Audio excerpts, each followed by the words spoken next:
Philippines is often referred to as the Pearl of the Orient Seas because of its well-known natural beauty. It is no wonder why Gato Sarizal dubbed it with that name in his farewell poem, Mi Ultimo Adios.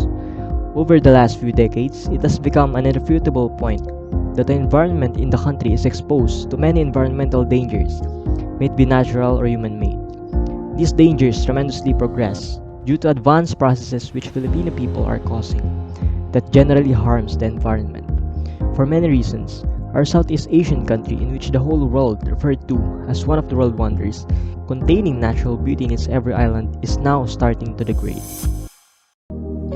With the rise of the internet, everyone is aware of the environmental issues today, though not all of them understood the deeper meaning of each one of those issues. However, given the state of the Philippines, Filipinos have yet to realize that all is not well. There is a way in which every person cares for the environment.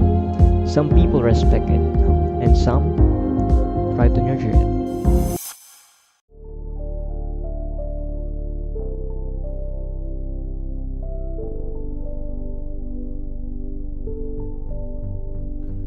To begin with, there are many reasons in the environment which causes inevitable consequences, such as pollution. First and foremost, the factories which are producing black smoke are the very effective reason. They make no efforts to minimize the pollution. In addition, the vital and common issue is greenhouse emissions. Hence, people still do not have the awareness to protect the environment. Now the garbage is being burned commonly, which is causing serious consequences. The Philippines is looming with garbage problems despite the passage of the Ecological Solid Waste Management Act or the Republic Act 9003. 2007, first quarter data from the National Solid Waste Management Commission shows that there are 677 open dump sites, 343 controlled dumps, and 21 landfills in the country. Inaction on garbage contributes to the death at least two persons every minute due to complications from environmental problems, which could be prevented if the country only developed a more efficient environmental management program. Mismanagement of waste has serious environmental consequences: ground and surface water contamination, local flooding, air pollution, exposure to toxins, and spread of disease. Many of the disposal sites contain infectious material, thus strengthening sanitation workers and waste pickers.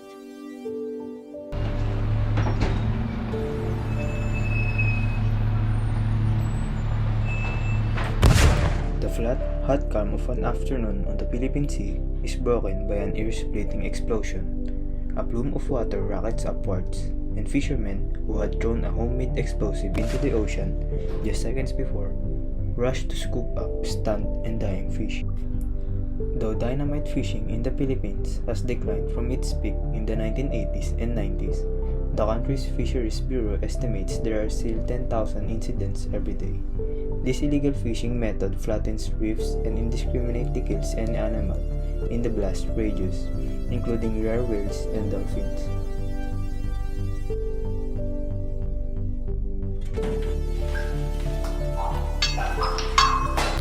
Mining in the Philippines has been known as early as 1521. The Philippines is actually the fifth most mineral-rich country in the world for copper, nickel, gold, and chromite. This has been the home to the largest copper gold deposit in the world.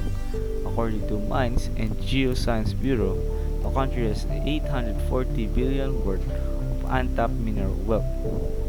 Mining industry in the Philippines has been a controversial issue once again, as the Department of Environment and Natural Resources DENR Secretary Gina Lopez advocates the total ban of mining for responsible and sustainable mining in the country. Let us ask ourselves, do Filipino people, especially the rich ones, the elites, must compromise the health of small-time Filipino workers just to make money out of illegal mining? Those people who are in large mining corporations have firmly practiced their goals of achieving their self-interest, forgetting the fact that there are the reason why there is an imbalance in the biotic community. Thus, the government should really take a stand on implementing its legal measures on mining to prevent destruction on mineral resources.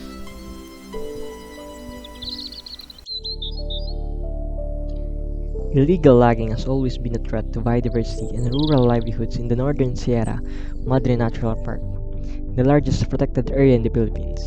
Every year between 20,000 and 35,000 cubic meter of wood is extracted from the park. The Forestry Service and municipal governments tolerate illegal logging in the protected area. Government officials argue that banning an important livelihood activity of households along the forest frontier will aggravate rural poverty. Deforestation is another major cause. The human population is increasing at a fast rate, and to meet their daily consumption, forests and trees are being cut down. This is a never-ending human tragedy that is responsible for causing all types of environmental issues: water pollution, resources crisis, gender imbalance, pollution, land pollution, deforestation, overproduction have become the common examples of the dangerous effects caused by overpopulation.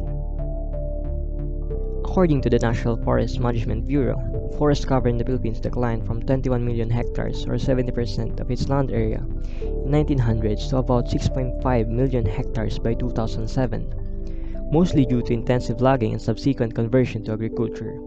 That loss has led to extremely high rates of soil erosion and has likely contributed to the Philippines' high number of flood-related disasters, which killed hundreds on a near-annual basis. That is very evident in Typhoon Haiyan's destruction, or locally known as Yolanda, which struck Visayas region, and last year's Typhoon Ulysses that has brought large-scale flash floods to northern provinces, dealing deaths and loss of properties along the way.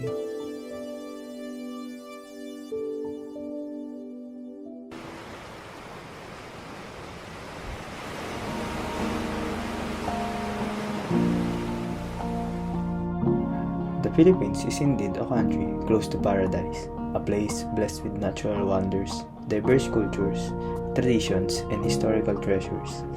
This place is a haven not only for locals but for foreigners who love the different rhythm of travel activities, from extreme adventure to tranquil yet sophisticated and relaxing environment and surroundings. The country has a lot to offer, so many to mention, plus anyone will love the innate hospitality and happy faces of the Filipino people. Every human is part of nature's ecosystem because we are all born into nature's complex and interconnected system. Each of us contains within us the capacity to influence others. Any human action, good or bad, can affect the entire ecosystem. Whether it is for the betterment of our children and grandchildren, the long-term survival and perpetuation of our species, we are ethically obligated to engage in conservation practices where possible. In the end, we can say that it is the sole responsibility of each one of us to do our share of responsibility for the government that we live in. Given that we have equal chances in the upcoming elections for national and local government posts in the Philippines in the year 2022, there is a great need to promote the importance of exercising one's right to vote and doing it with great thought and responsibility. Let us use this chance to vote for someone genuine who's the capacity, skills, and mindset that matches an action of great and trustworthy leaders and politicians of the government.